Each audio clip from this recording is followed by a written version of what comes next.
Good morning, Virginia. This is Virginia This Morning.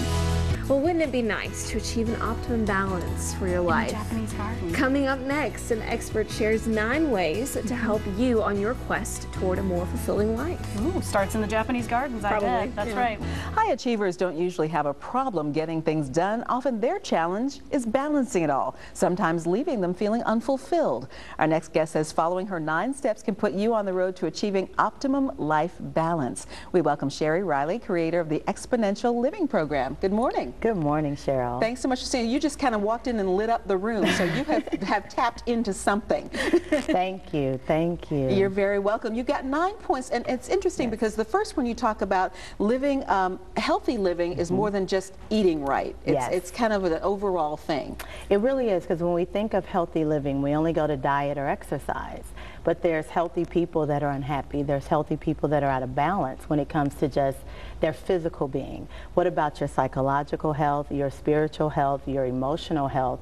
And a lot of high achievers, they don't have a problem eating right and exercising because it's an issue of discipline. But when you ask them, well, what are you doing about who you are as a person? Are you fulfilled? And most of them spend 100% of their time on 10% of who they are, but they expect 100% of their fulfillment. Wow, so we really need to become a whole person. Yes. That's the main thing. All right, point number 2, peace and a positive mind, your defender in the face of distraction. Yes, we start our day with Facebook, text messages, social media. We start our day with getting breakfast ready. But we never really think about how do we just center ourselves? How do we take a moment, whether it's prayer or meditation, whether it's just centering ourselves to get perspective before we start running. And so peace and a positive mind allows you to really have a clear perspective about what's going on with that day. So a lot of times we get emotionally charged about a conversation or an issue at work, where if we were just grounded in peace, then we would have a different perspective, which 90% of the things that cause us to get emotionally charged don't even really need our time or our energy or our thoughts. So it allows you to really begin to learn how to discern what's really important and what really needs your energy. Kind of like start your day the way you want your day to be. Yes, and end your day with gratitude instead of, oh my God, I didn't get this done, I didn't get that done, but really focus on what did you accomplish that day. Did you spend quality time with your children and not just getting things done? And really enjoy that and end your day in that spirit of gratitude, and then start your day in that spirit of meditation and peace. And also, point number 3 is the importance of having a giving heart and spirit. Yes. So being about more than just yourself. Being about more than just yourself, being about more than just your family, being about more than just that career or that moment in that job. It's like, how do you really give of yourself? And a lot of times it's not even about charitable activities.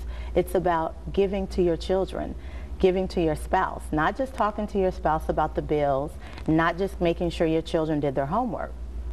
I've noticed with my daughters, I have a 13-year-old and a 5-year-old, when I just stop and listen and go into their world, when I give them that, my home is so much more at peace, because all they want is me. I'll never forget, there was a segment on Oprah, and a young child's mother passed from cancer.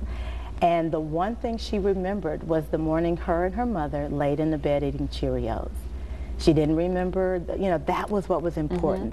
So when you realize that giving is more than just running to that next charitable event or donating that money to church, but it's really just stopping and giving of your heart and your spirit to those who you love and love you. Sharing of yourself, that's the main thing.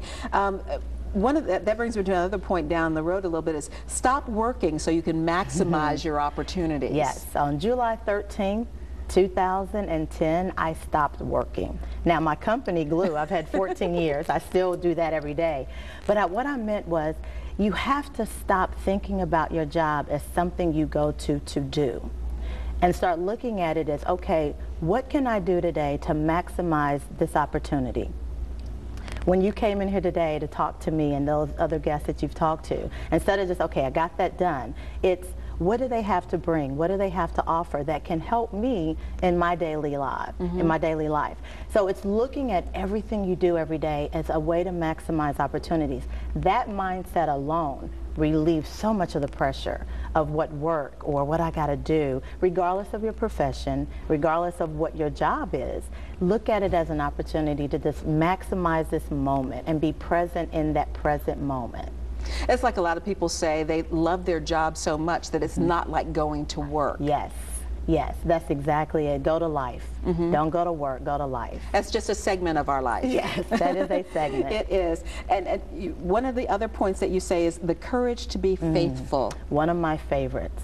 The courage to be faithful really sums up how you get to exponential living. Because once you go through all of these steps, you then have to have the courage to make the change. A great example is there's a young lady who's a very successful radio personality, but she's always wanted to do more. She's always wanted to honestly work in sports as a TV analyst. But she was very successful in radio, and a very good friend of mine. But as we worked with each other and I coached her and we really talked about the fulfillment of all of who she is, radio was only a segment of that. But it took the courage to sit before her audience and say, I'm going to leave because this is what I want to do. It takes the courage to go through the process of what is the research that you may have to do to change. It takes the courage when you're 44 and the doctor says you're right at the verge of high blood pressure and high cholesterol. It takes the courage to say, okay, I'm going to commit time to exercise. It takes courage to say, I'm the vice president of a major corporation, but all I've ever wanted to do is teach. Now, how do I leave? How do I make that transition? So it takes courage to really make the decision and then act out and live out the steps to make that change. Because most of us live in our comfort zones and we never step outside. And the value is when you know you're leaving to go into, John Maxwell says it greatly, is that the sacrifices you have to let go to go up. There's things you just have to reevaluate your priorities. This may be the way you're VP and this is how you've made your money, this is how you've taken care of your family. Well, make the decisions on how do you adjust. How do you realign your priorities? Because are you really giving value to your family if you're only financially providing for them, but you're emotionally disconnected? So it's how do you evaluate those priorities, make the right shifts, make some hard decisions, and realize that some dreams you've already accomplished, so you can check that off the list. You've already accomplished the dream of being VP.